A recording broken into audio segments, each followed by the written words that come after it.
Hello दोस्तों, स्वागत करता हूँ मैं आपका एक बार फिर से फार्मा लेक्चर्स पर। और आज हम बात करेंगे फार्माकोग्नोसी की सेकंड यूनिट के बारे में। जैसा आप सभी जानते हैं कि हमने फार्माकोग्नोसी की फर्स्ट यूनिट कंप्लीट कर दी है, तो उसके जो इंपॉर्टेंट क्वेश्चन है फर्स्ट यूनिट के भी वो आपको बहुत जल्दी मिल जाएंगे। तो जब तक आप हमारे साथ बने रहिए। तो आज हम बात करेंगे फार्माकोग्नोसी की सेकंड यूनिट के बारे में, जो कि उसका टॉपिक है cultivation, collection and processing of herbal drug. तो इसी के बारे में हम सारी यूनिट में जो सेकंड यूनिट है इसमें पढ़ेंगे। तो आइए देख लेते हैं कि कल्टीवेशन क्या होता है और उसके कल्टीवेशन, कलेक्शन और प्रोसेसिंग जो भी है और उसके क्या क्या मेथड्स होते हैं, कैसे करते हैं, क्या फैक्टर अफेक्टिंग होते हैं, उनके बारे में हम सारा डिस्कस करेंगे। ठीक है, और क्या क्या उसके मेथड्स होते हैं उनके बारे में हम सब डिस्कस करेंगे। तो सबसे पहले हम बात करते हैं कि कल्टीवेशन क्या होता है, कि ये जो कल्टीवेशन यहाँ पे टर्म यूज हुई है तो इसका मतलब क्या होता है। तो मैं आपको एक सिंपल वे में बताऊँ तो देखो, कल्टीवेशन का मतलब होता है खेती करना। तो आप सिंपल से समझो कि जब आप यदि रूरल एरिया से आते हो तो आपको पता होगा कि कल्टीवेशन क्या होता है, कि वहाँ पे जो खेती की जाती है, जो फार्मर होते हैं वो खेती करते हैं। ठीक है, तो उसको हम कल्टीवेशन बोलते हैं। बट यहाँ पे जो कल्टीवेशन का जो टर्म यूज हुई है वो क्रूड ड्रग के लिए यूज हुई है। तो सिंपल सा है कि जो भी हम किसी भी ड्रग को या किसी भी क्रॉप को या किसी मेडिसिनल प्लांट को हम लैंड पर प्रिपेयर कर रहे हैं या उसका प्रोडक्शन कर रहे हैं, तो उसको हम क्या बोल सकते हैं, उसको हम कल्टीवेशन बोल सकते हैं। तो आप सभी जब जानते हैं कि देखो, जब हम मेडिसिनल प्लांट से हमें क्या मिलता है, तो हमें वहाँ से हमें क्या क्रूड ड्रग मिलती है। तो आप सभी जानते हैं कि जो क्रूड ड्रग होते हैं उसकी डेफिनेशन क्या होती है। यदि आप नहीं जानते तो मैं आपको बता देता हूँ। तो जो क्रूड ड्रग होते हैं वो ऐसे नेचुरल अकरिंग सब्सटेंसेस होते हैं जो हमें प्लांट, एनिमल, मिनरल्स या फिर हमारे मैरिन या फिर माइक्रो ऑर्गेनिज्म सोर्स से मिलते हैं, जो कि हमें यूज क्या करते हैं। अब हमें कहाँ पे यूज करते हैं, तो उनका यूज हम हमारा प्रिवेंशन के लिए, डायग्नोसिस के लिए और ट्रीटमेंट के लिए यूज किया जाता है। जो हमने आपको फर्स्ट वीडियो में, जो फार्माकोग्नोसी की फर्स्ट यूनिट की फर्स्ट वीडियो थी, उसमें हमने आपको बहुत अच्छे से एक्सप्लेन किया था।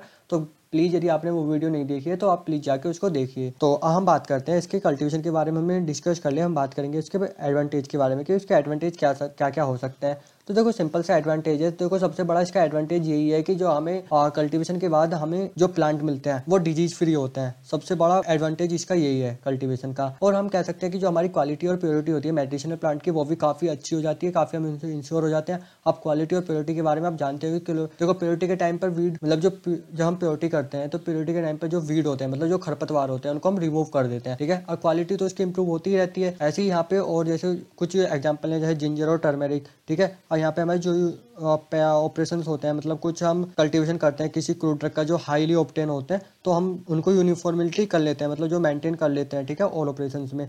तो जैसे यहाँ पे जिंजर और टर्मेरिक है। ठीक है, उसके बाद क्या होता है कि हमारे जो कुछ ऐसे क्रूड ड्रग होती हैं, जैसे हमारी सभी क्रूड ड्रग जो होती हैं, हमें उनसे एक बेटर यील्ड और थेरापेटिक क्वालिटी चाहिए होती है। तो उसके लिए हमें कल्टीवेशन करना होता है। तो एडवांटेज यहाँ पे ये है कि कल्टीवेशन करने के लिए, जब हम कल्टीवेशन करते हैं, कलेक्शन करते हैं किसी भी क्रूड ड्रग का, तो कल्टीवेशन करने के बाद हमें वहाँ से एक अच्छी थेरापेटिक क्वालिटी और यील्ड मिल जाती है, एक बेटर यील्ड मिल जाती है। अब आप जानते हैं कि देखो, थेरापेटिक क्वालिटी की थेरापेटिक क्वालिटी का मतलब आप ऐसा समझिए कि जब कोई हमारी कोई क्रूड ड्रग होती है, तो क्रूड ड्रग के अंदर एक एक्टिव केमिकल कॉन्स्टिट्यूएंट प्रेजेंट होता है, जिसकी वजह से वो थेरापेटिक एक्शन देता है। तो आप सभी समझ गए होंगे कि जो थेरापेटिक क्वालिटी होती है वो किस लिए होती है और किस लिए नहीं होती है। तो जैसे यहाँ पे हम कलेक्शन करते हैं लेटेक्स का फ्रॉम द पॉपी कैप्सूल से। उसके बाद हम बात करते हैं तो, और हम देख सकते हैं कि हम जो कल्टीवेशन करते हैं, कुछ एप्लीकेशन हम इस पर अप्लाई करते हैं, जैसे मॉडर्न टेक्नोलॉजी। अब मॉडर्न टेक्नोलॉजी आप कहेंगे कैसे, कि जो हम म्यूटेशन कर सकते हैं, पॉलीप्लॉइडी और हाइब्रिडाइजेशन कर सकते हैं। तो ये जो टर्म्स हैं, ये तीनों टर्म्स जो हैं, पॉलीप्लॉइडी और ये हाइब्रिडाइजेशन और म्यूटेशन, इनको हम आगे पढ़ेंगे, ये हमारे सिलेबस में भी हैं।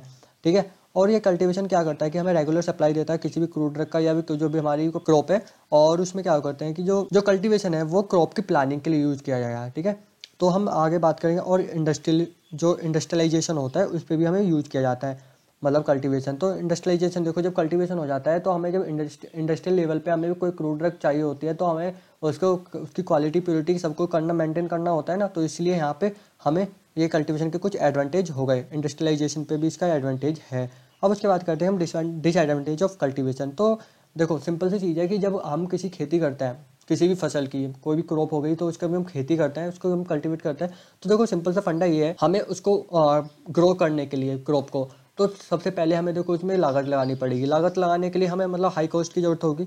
हमारे पास उस टाइम पे पर पैसे नहीं होते, बट हमें बाद में पैसे मिलते हैं जब फसल आ जाती है। बट उससे पहले हमें पास पैसे नहीं होते, तो हमें खुद से अपनी जेब से लगाने होते हैं, उधार लेके, कैसे भी जो भी होता है। और फिर हमें कुछ लोगों की जरूरत होती है। ऐसे नहीं होते कि यदि हम कुछ खेती कर रहे हैं तो वो हम अकेले कर सकते हैं, नहीं, हमें कुछ एक्स्ट्रा लोगों की भी जरूरत होती है। और उसके बाद क्या होता है कि देखो, कुछ हमारे जो इन्वायरमेंट होता है उसमें कुछ इकोलॉजिकल इम्बैलेंस चलता रहता है, जैसे कभी आंधी आ गई, कभी बाढ़ आ गई, या कभी भूकंप वगैरह आते रहते हैं। ठीक है, या कभी सूखा पड़ गई। तो ये कुछ ऐसे डिसएडवांटेज हैं कल्टीवेशन के जो कि हमें बहुत ज़्यादा इफेक्ट करते हैं। देखो यदि सूखा पड़ गई तो हमारी फसल बिल्कुल बेकार हो जाएगी। और सपोज दैट कि बारिश हो रही है, बारिश के साथ आपकी ओले पड़ गए तो आपको वहाँ भी जो फसल होगी वो बिल्कुल ख़राब हो जाएगी।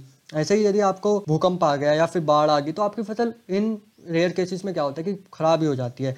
अब हम बात करेंगे मेथड ऑफ कल्टीवेशन। अब बात करते हैं मेथड कि मेथड क्या हो सकते हैं कि जो कल्टीवेशन कराते हैं हम कौन कौन से मेथड से करा सकते हैं, कितने टाइप्स के होते हैं। तो आप सभी जानते हैं। देखो यदि नहीं जानते हैं तो हम मेथड ऑफ कल्टीवेशन को हम प्रोपेगेशन भी बोल सकते हैं। यदि आपको कहीं पे प्रोपेगेशन टाइप्स ऑफ प्रोपेगेशन के लिए पूछा जाए एग्जाम्स में या एमसीक्यूज में या कहीं और पर यदि आपसे कोई टर्म भी पूछने लगे तो आप घबराना मत और आप बोलना कि मेथड, आप ध्यान में लाना कि मेथड ऑफ कल्टीवेशन को हम प्रोपेगेशन बोलते हैं। ठीक है, तो देखो जो मेथड ऑफ कल्टीवेशन मतलब प्रोपेगेशन, मेथड ऑफ प्रोपेगेशन तो ये सिंपल सा है कि देखो ये दो टाइप के होते हैं, एक सेक्सुअल होता है, एक एसेक्सुअल होता है।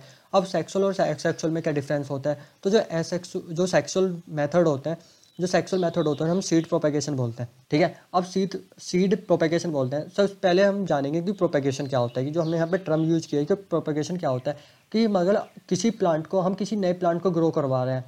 ठीक है, तो उस डिफरेंस होती है तो हम उसे क्या बोलते हैं? हम उसे बोलते हैं प्रोपेगेशन। अब यहाँ पे हमने टर्म यूज किया है सीड प्रोपेगेशन। तो सीड प्रोपेगेशन हो गया कि सीड को यूज करके हम जो नया सीड प्रिपेयर कर रहे हैं, ठीक है, या ग्रो कर रहे हैं, उसको हम क्या बोलेंगे? Seed propagation. अब हम सीड प्रोपेगेशन के देखो यहाँ कुछ मेथड्स हो सकते हैं कि जब हम कोई सीड की खेती मतलब सेक्सुअल मेथड से हम खेती कर रहे हैं, कल्टीवेशन कर रहे हैं, तो हम कैसे, या प्रोपेगेशन कर रहे हैं तो हम कैसे करेंगे?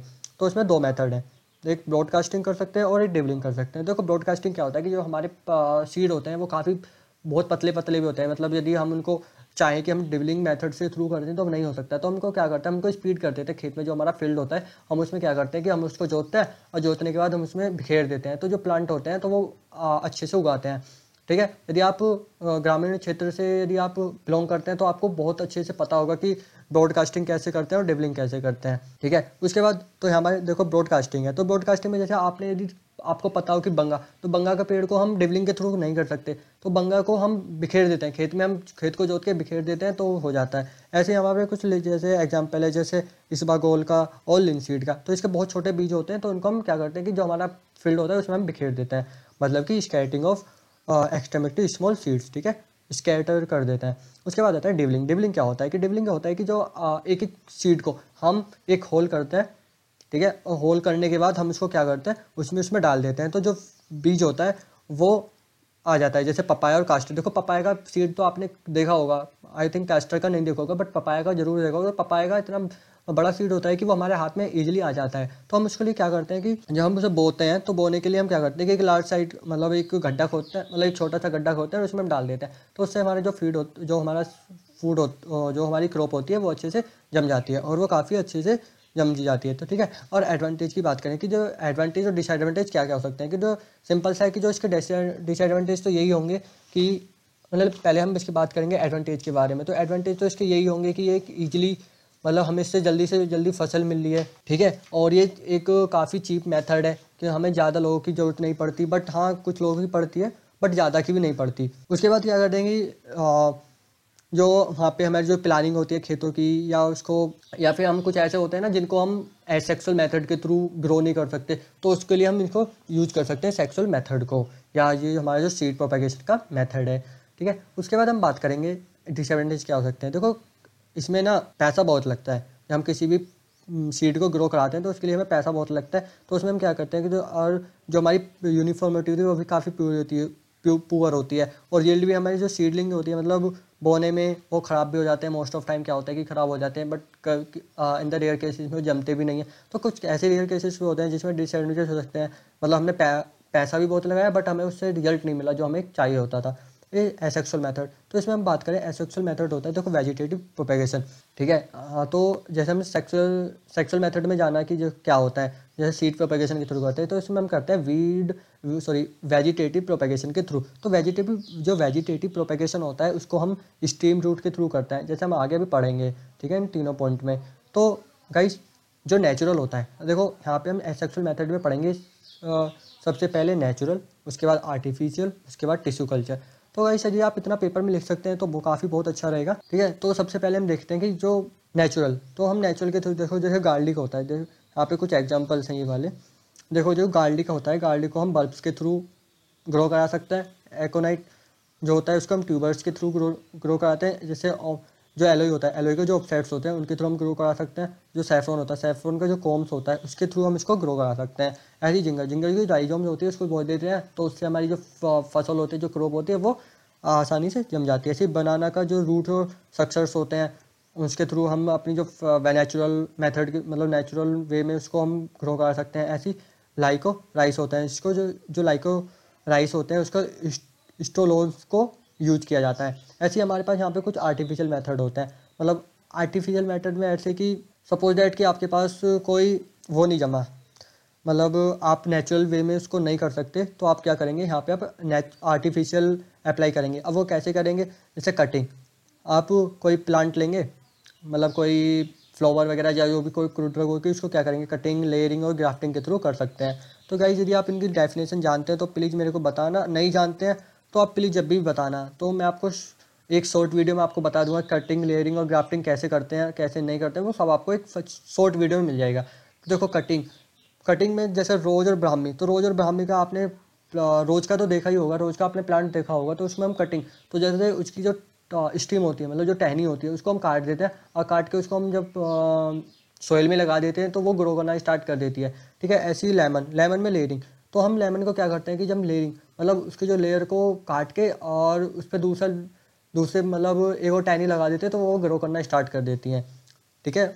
और ऐसे मैंगो, मैंगो का ग्राफ्टिंग, मतलब आपने देखा हो कि जो उसकी गुठली होती है मैंगो की, उसको या जामुन की गुठली होती है, तो उनको क्या हम मिट्टी में डाल के उनको डाल देते हैं, तो वो क्या करते हैं, ग्राफ्टिंग करना स्टार्ट करते हैं, मतलब वो ग्रो करना स्टार्ट कर देते हैं। तो हम ग्राफ्टिंग के थ्रू, मतलब जो मैंगो का पेड़ होता है, मैंगो का ट्री होता है, उसको ग्राफ्टिंग के थ्रू हम उसको ग्रो करा सकते हैं। मतलब ये कुछ हमारे आर्टिफिशियल मेथड हो गए। ऐसे हमारे एक टिश्यू कल्चर, टिश्यू कल्चर को देखो हम नेक्स्ट टाइम मतलब आगे पढ़ेंगे कि टिश्यू कल्चर होता कैसे है, क्या नहीं होता है, सब उसके बारे में पढ़ेंगे। तो इसमें एक सिंपल सा है कि देखो aseptic condition of micro propagation. तो यहाँ पे आप देखो सिंपल से समझो कि जो भी हमारी टिश्यू कल्चर, मतलब टिश्यू कल्चर का मतलब आप यहाँ से ऐसे समझो कि जो भी हम कल्चर प्रिपेयर कर रहे हैं वो हम लैब्स में प्रिपेयर कर रहे हैं। आपने थर्ड सेम में पढ़ा होगा कि एसेप्टिक कंडीशन के बारे में पढ़ा होगा, आपने प्रैक्टिकल भी किए होंगे एसेप्टिक कंडीशन में माइक्रोबायोलॉजी में। तो गाइस ये सब वही है कि जब लैब्स में हम किसी भी कल्चर को प्रिपेयर करते हैं, जब हमारा कल्चर है, हम मतलब जो भी हमारा राइबोसोम मतलब कोई भी है, कुछ भी चीज़ है, तो हम उसको जब प्रिपेयर कर रहे हैं लैब्स में, तो हमें एक एसेप्टिक कंडीशन चाहिए होती है। ठीक है। तो जब हमें उस प्लांट को जो हमें लैब्स में प्रिपेयर करना होता है, जब उसकी जैसी कंडीशन मिल जाती है तो वो ग्रो करना स्टार्ट कर देता है, क्योंकि जो उसके इन्वायरमेंटल फैक्टर या और भी जो भी उसका सब कुछ होता है, तो उसके जैसे वो करना स्टार्ट कर देता है। अब इसके भी कुछ एडवांटेज और डिसएडवांटेज हैं कि एडवांटेज और डिसएडवांटेज क्या हो सकते हैं। तो देखो यही है कि इसकी यूनिफॉर्मिटी काफ़ी अच्छी होती है और ग्रोथ भी काफ़ी अच्छी से मतलब जल्दी जल्दी कर लेता है। और जो डिजीज़ वगैरह होती हैं वो भी काफ़ी मतलब इम्प्रूव होती रहती हैं। ऐसा नहीं है कि सारी ख़त्म हो जाती है, बट हाँ इम्प्रूव होती रहती हैं। ऐसे हम डिसएडवांटेज की बात करें तो उसकी एडेप्टिबिलिटी जो होती है वो काफ़ी पुअर होती है। और यदि हमारा जो क्लाइमेट है वो चेंज हो गया तो उसमें ये फिर शायद जी भी नहीं पाते, और जी पाते हैं तो ये अच्छे से ग्रो नहीं कर पाते। तो ये कुछ डिसएडवांटेज हैं। तो गाइज अगर नेक्स्ट वीडियो में बात करेंगे फैक्टर अफेक्टिंग कल्टीवेशन के बारे में। इसमें हम पढ़ेंगे कि जो हमारे ऐसे कौन कौन से फैक्टर्स हैं जो हमारे कल्टीवेशन को अफेक्ट करते हैं। ठीक है। जिसमें हमारे कुछ आते हैं जैसे क्लाइमेट हो गया, सॉइल हो गया, एल्टीट्यूड हो गया और लैटिट्यूड हो गया, fertilisers, age of plant, pest and pest controls होते हैं। तो उनके बारे में हम एक्सप्लेन में डिस्कस करेंगे कैसे कैसे क्या होता है, क्या नहीं होता है। तो उनके बारे में हम एग्जाम्पल भी पढ़ेंगे। और गाइज आपको एक मैं बात बताऊं कि जब भी आप पेपर देने जाएं तो प्लीज़ वहाँ पे एग्जाम्पल 2 एग्जाम्पल मिनिमम लिख के आना, आपको बहुत अच्छे मार्क्स मिलेंगे। और गाइज यदि आपको कोई प्रॉब्लम हो तो प्लीज़ हमें टेलीग्राम पे, इंस्टाग्राम पे, व्हाट्सएप पे या फिर हमें जीमेल, तो गाइज प्लीज़ हमें कमेंट करके बताना कि आपको कोई इशू फेस कर रहे हैं, तो प्लीज़ आपको हमको कमेंट करके बता सकते हैं। हम आपकी प्रॉब्लम को बहुत जल्दी से जल्दी सॉल्व करने की कोशिश करेंगे। गाइज तब थैंक यू, आपने मेरी वीडियो को यहाँ तक देखा, उसके लिए दिल से शुक्रिया।